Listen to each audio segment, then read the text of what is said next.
All right, today I'm going to share a recipe that I improvised, and I'm going to share it with you today. It is a grillable, gluten-free vegan burger.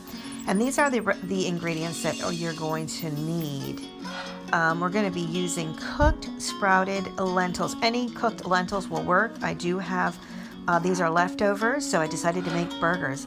I'm adding in as well cooked sprouted brown rice. Any rice that you like, you can add that. I added in the beetroot powder to give it that meaty hamburger look. Adding in spices such as cumin, paprika, and pink Himalayan salt as well. Garlic, plenty of garlic powder.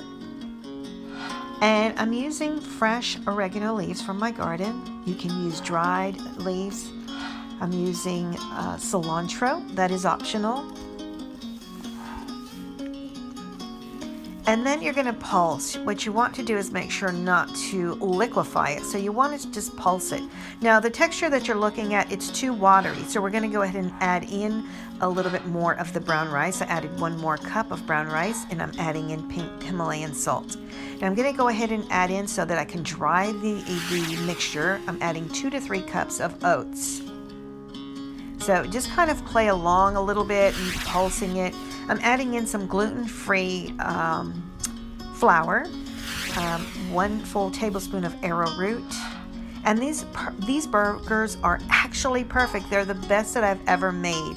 So what I'm using is a burger molder that I got from the Dollar Tree. And I'm using parchment paper. You can use wax paper so that it does not stick to the burger molder. So you can go ahead and make 6 large, or you can make them smaller. So what you want to do is freeze them for at least a couple of hours. Then you can put them on the grill. I hope you've enjoyed this recipe. I'll catch you on the next video.